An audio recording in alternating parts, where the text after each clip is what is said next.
ನಮಸ್ಕಾರ ಎಲ್ಲರಿಗೂ ಪ್ರಿಯಾಸ್ ರುಚಿ ಚಾನಲ್ಗೆ ಸ್ವಾಗತ. ನಾನಿವತ್ತು ನಾಗರ ಪಂಚಮಿ ಹಬ್ಬದ ವಿಶೇಷವಾಗಿ ಸಾಂಪ್ರದಾಯಿಕವಾಗಿ ಮಾಡುವಂಥ ಕಡಲೆ ಉಂಡೆ ರೆಸಿಪಿನ ತೋರಿಸ್ತಾ ಇದ್ದೀನಿ. ಎಲ್ಲ ಸಾಮಗ್ರಿಗಳನ್ನ ಸರಿಯಾದ ಅಳತೆಯಲ್ಲಿ ಹಾಕಿ ಯಾವ ರೀತಿಯಾಗಿ ಪರ್ಫೆಕ್ಟಾಗಿ ಸಾಫ್ಟಾಗಿ ಕಡಲೆ ಉಂಡೆ ಮಾಡಬೇಕಂತ ಈ ವಿಡಿಯೋದಲ್ಲಿ ನಾನು ತೋರಿಸ್ತಾ ಇದ್ದೀನಿ. ಬಹಳ ಸುಲಭವಾಗಿ ಹಾಗೆಯೇ ಕಡಿಮೆ ಸಮಯದಲ್ಲೇ ಮಾಡ್ಕೊಳ್ಬೋದು. ಬನ್ನಿ ಈಗ ನೋಡ್ಕೊಳ್ಳೋಣ.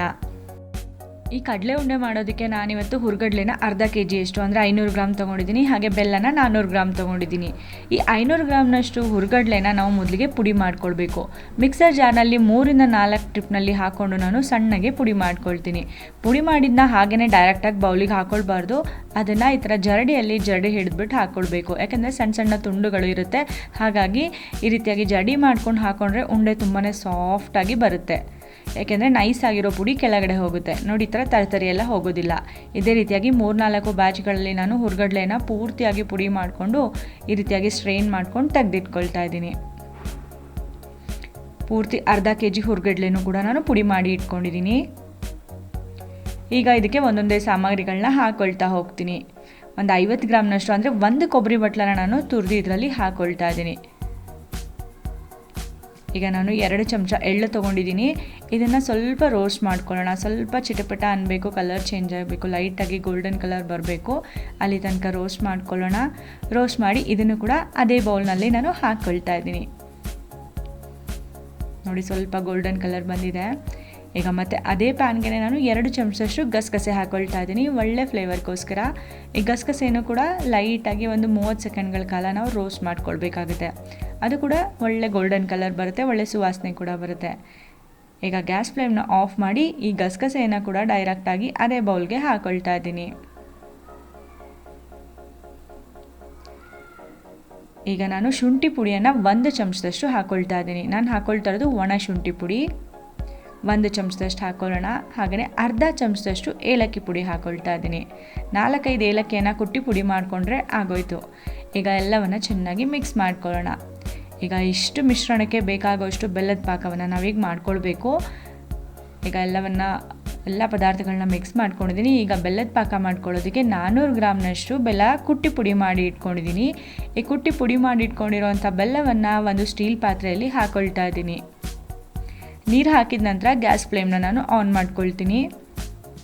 ಇಷ್ಟೇ ಬೆಲ್ಲಕ್ಕೆ ನಾನೊಂದು 1/4 ಕಪ್ನಷ್ಟು ನಾನು ನೀರನ್ನು ಹಾಕ್ಕೊಳ್ತಾ ಇದ್ದೀನಿ. ಸ್ವಲ್ಪ ಜಾಸ್ತಿ ಹಾಕ್ಕೊಂಡ್ರೆ ನಡೆಯುತ್ತೆ, ಏನು ತೊಂದರೆ ಇಲ್ಲ. ಈಗ ಗ್ಯಾಸ್ ಫ್ಲೇಮ್ನ ಆನ್ ಮಾಡಿದ್ದೀನಿ. ಈ ಬೆಲ್ಲ ಪೂರ್ತಿಯಾಗಿ ಮೊದಲಿಗೆ ಕರಗಬೇಕು. ಕರಗಿದ ನಂತರ ಒಂದು 2 ನಿಮಿಷ ಕುದಿಸ್ಕೊಂಡ್ರೆ ಬೆಲ್ಲದ ಪಾಕ ತಯಾರಾಗಿಬಿಡುತ್ತೆ. ಮೊದಲಿಗೆ ಬೆಲ್ಲ ಪೂರ್ತಿಯಾಗಿ ಕರಗಬೇಕು ನೋಡಿ. ಈ ಥರ ಕರಗಿದ ನಂತರ ಮೇಲೆ ಈ ರೀತಿಯಾಗಿ ಗುಳ್ಳೆ ಕಾಣ್ತಿದೆಯಲ್ಲ, ಈ ಥರ ಗುಳ್ಳೆ ಬರುವಾಗ ನೀವು ಒಂದ್ಸಲ ಅಂಟನ್ನು ಚೆಕ್ ಮಾಡ್ಕೊಳ್ಳಿ. ಸ್ವಲ್ಪ ಲೈಟಾಗಿ ಅಂಟಾದರೆ ಸಾಕು. 1 ಎಳೆ ಅಂಟು 2 ಎಳೆ ಅಂಟು ಎಲ್ಲ ಬೇಡ. ಲೈಟಾಗಿ 2 ಬೆರಳಿಗೂ ಅಂಟ್ಕೊಂಡ್ರೆ ಸಾಕು. ಗ್ಯಾಸ್ ಫ್ಲೇಮ್ನ ಆಫ್ ಮಾಡಿ ಈ ಬೆಲ್ಲದ ಪಾಕವನ್ನು ಅದೇ ಹಿಟ್ಟಿನ ಮಿಶ್ರಣಕ್ಕೆ ನಾನು ಹಾಕ್ಕೊಳ್ತಾ ಇದ್ದೀನಿ. ಪೂರ್ತಿ ಒಟ್ಟಿಗೆ ಹಾಕ್ಕೊಳ್ಬೇಡಿ, ಸ್ವಲ್ಪ ತೆಗೆದಿಟ್ಕೊಳ್ಳೋಣ, ಆಮೇಲೆ ನೋಡಿಕೊಂಡು ಬೇಕಾದರೆ ಹಾಕ್ಕೊಂಡ್ರಾಯ್ತು. ಈಗ ಈ ಮಿಶ್ರಣ ಬಿಸಿ ಇರುತ್ತೆ, ಹಾಗಾಗಿ ಒಂದು ಚಮಚದಿಂದ ಮಿಕ್ಸ್ ಮಾಡ್ಕೊಳ್ಳೋಣ. ಮಿಕ್ಸ್ ಮಾಡ್ಕೊಳ್ಬೇಕಾದ್ರೆ ನಮಗೆ ಗೊತ್ತಾಗುತ್ತೆ ಇನ್ನೂ ಪಾಕ ಹಿಡಿಯುತ್ತೆ ಅಂತ. ಹಾಗಾಗಿ ನಾನು 500 ಗ್ರಾಮ್ನಷ್ಟು ಹುರ್ಗಡ್ಲೆ ತೊಗೊಂಡಿರೋದ್ರಿಂದ 400 ಗ್ರಾಮ್ನಷ್ಟು ಬೆಲ್ಲದ ಪಾಕ ಪರ್ಫೆಕ್ಟಾಗಿ ಅಳತೆ ಆಗುತ್ತೆ. ಈಗ ನಾನು ಅಷ್ಟು ಪಾಕವನ್ನು ಇದಕ್ಕೆ ಹಾಕ್ಕೊಳ್ತಾ ಇದ್ದೀನಿ. ಈ ರೀತಿಯಾಗಿ ಸೋಸಿನೇ ಹಾಕ್ಕೊಳ್ಳಿ, ಯಾಕೆಂದರೆ ಕೆಲವೊಮ್ಮೆ ಬೆಲ್ಲದಲ್ಲಿ ಕಸ ಕಡ್ಡಿ ಇರುತ್ತೆ ನೋಡಿ. ನಾನು ಕೂಡ ಪೂರ್ತಿ ಬೆಲ್ಲದ ಪಾಕ ಹಾಕ್ಕೊಂಡಿದ್ದೀನಿ. ಕೊನೆಯಲ್ಲಿ ಸ್ವಲ್ಪ ಕಲ್ಲು ಮಣ್ಣು ಎಲ್ಲ ಉಳ್ಕೊಂಡಿರುತ್ತೆ, ಹಾಗಾಗಿ ನಾವು ಸೋಸಿ ಹಾಕ್ಕೊಳ್ಬೇಕಾಗುತ್ತೆ.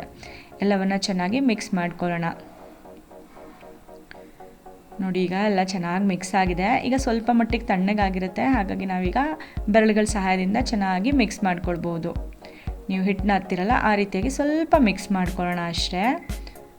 ತುಂಬ ಹೊತ್ತು ಮಿಕ್ಸ್ ಮಾಡ್ಕೊಳ್ಳೋದು ಬೇಡ, 1 ನಿಮಿಷ ಮಿಕ್ಸ್ ಮಾಡಿಕೊಂಡ್ರೆ ಸಾಕಾಗುತ್ತೆ. ಕೈಗೆ ಸ್ವಲ್ಪ ತುಪ್ಪ ಹಚ್ಕೊಂಡು ಈಗ ಉಂಡೆ ಕಟ್ಟೋದಕ್ಕೆ ಸ್ಟಾರ್ಟ್ ಮಾಡಿಬಿಟ್ರೆ ಆಗೋಯ್ತು. ನೋಡಿ ಎಷ್ಟು ಸಾಫ್ಟಾಗಿರುತ್ತೆ. ಉಂಡೆ ಕಟ್ಟೋದಕ್ಕೆ ಕಷ್ಟವೂ ಆಗೋದಿಲ್ಲ. ತುಂಬಾ ಸುಲಭವಾಗಿ ನಿಮಗೆ ಯಾವ ಸೈಜ್ಗೆ ಬೇಕೋ ಆ ಸೈಜ್ಗೆ ನೀವು ಉಂಡೆಯನ್ನು ಮಾಡ್ಕೊಳ್ಬೋದು. ನೋಡಿ ನಾನು ಈ ಸೈಜ್ಗೆ ಮಾಡ್ಕೊಂಡಿದ್ದೀನಿ. ಕೈಗೆ ಸ್ವಲ್ಪ ತುಪ್ಪ ಹಚ್ಕೊಳ್ಳಿ, ಆಗ ಒಳ್ಳೆ ರುಚಿ ಕೂಡ ಚೆನ್ನಾಗಿರುತ್ತೆ, ನೋಡೋದಕ್ಕೂ ಕೂಡ ಶೈನಿಂಗ್ ಆಗಿ ಬರುತ್ತೆ, ಮತ್ತು ಉಂಡೆನೂ ಕೂಡ ಸಾಫ್ಟಾಗಿ ಆಗುತ್ತೆ. ಇದೇ ರೀತಿ ಎಲ್ಲ ಉಂಡೆಗಳನ್ನ ನಾನು ಮಾಡಿ ಇಟ್ಕೊಂಡ್ಬಿಡ್ತೀನಿ. ಅರ್ಧ kg ಹುರ್ಗಡ್ಲೆಯಿಂದ ನೋಡಿ ಈ ಸೈಜಿನ ಉಂಡೆ 30 ರಿಂದ 32 ಆಗುತ್ತೆ. ನೀವು ಸ್ವಲ್ಪ ಚಿಕ್ಕ ಸೈಜ್ ಮಾಡಿಕೊಂಡ್ರೆ 40 ಕೂಡ ನೀವು ಮಾಡ್ಕೊಳ್ಬೋದು. ಅಷ್ಟು ಉಂಡೆಗಳನ್ನ ನಾನೀಗ ಮಾಡಿ ಇಟ್ಕೊಂಡಿದ್ದೀನಿ. ನೋಡಿದ್ರಲ್ವ ಎಷ್ಟು ಸುಲಭ ಅಂತ. ಹಾಗೆಯೇ ತುಂಬಾ ಸಾಫ್ಟಾಗಿ ಕೂಡ ತುಂಬಾ ರುಚಿಯಾಗಿ ಕೂಡ ಆಗಿರುತ್ತೆ. ನಾಗರ ಪಂಚಮಿ ಹಬ್ಬದಲ್ಲಿ ಈ ಕಡಲೆ ಉಂಡೆ ಎಲ್ಲರ ಮನೆಯಲ್ಲಿ ಮಾಡೇ ಮಾಡ್ತಾರೆ ಶೇಂಗಾ ಉಂಡೆ ಜೊತೆಗೆ. ನೋಡಿ, ಒಂದು ಉಂಡೆನ ನಾನೀಗ ಓಪನ್ ಮಾಡಿ ತೋರಿಸ್ತೀನಿ ಎಷ್ಟು ಸಾಫ್ಟ್ ಆಗಿದೆ ಅಂತ. ನೋಡಿ, ತುಂಬಾ ಸಾಫ್ಟಾಗಿ ಆಗಿದೆ, ಬಾಯಲ್ಲಿಟ್ಟರೆ ಕರ್ಗೋಗುತ್ತೆ. ಇದಕ್ಕೆ ದ್ರಾಕ್ಷಿ ಗೋಡಂಬಿ ಎಲ್ಲ ಹಾಕಿರಲ್ಲ, ಆದ್ರೂ ಬಹಳ ರುಚಿಯಾಗಿರುತ್ತೆ. ನಾಗರ ಪಂಚಮಿಯ ವಿಶೇಷದಲ್ಲಿ ಮಾಡುವಂಥ ಎಲ್ಲ ಉಂಡೆಗಳಲ್ಲಿ ಈ ಹುರ್ಗಡ್ಲೆ ತಂಬಿಟ್ಟು ಅಥವಾ ಕಡಲೆ ಉಂಡೆ ಇದು ಕೂಡ ತುಂಬಾ ವಿಶೇಷವಾದಂಥದ್ದು. ಹಾಗಾಗಿ ನೀವು ಕೂಡ ನಾಗರ ಪಂಚಮಿಗೆ ಈ ಉಂಡೆಯನ್ನು ಮಾಡ್ಕೊಳ್ಳಿ. ಹಬ್ಬಕ್ಕೆ ನೀವು ಕೂಡ ಈ ಉಂಡೆಯನ್ನು ಟ್ರೈ ಮಾಡಿದ್ಮೇಲೆ ನಿಮ್ಮ ಅನಿಸಿಕೆ ಅಭಿಪ್ರಾಯಗಳನ್ನ ನನಗೆ ಕಮೆಂಟ್ ಮೂಲಕ ತಿಳಿಸಿ ಅಂತ ಹೇಳ್ತಾ ಇವತ್ತಿನ ಈ ವಿಡಿಯೋನ ನಾನು ಮುಗಿಸ್ತಾ ಇದ್ದೀನಿ. ಮತ್ತು ಮುಂದಿನ ವಿಡಿಯೋದಲ್ಲಿ ಹೊಸ ರೆಸಿಪಿಯೊಂದಿಗೆ ಭೇಟಿ ಆಗ್ತೀನಿ. ಧನ್ಯವಾದಗಳು.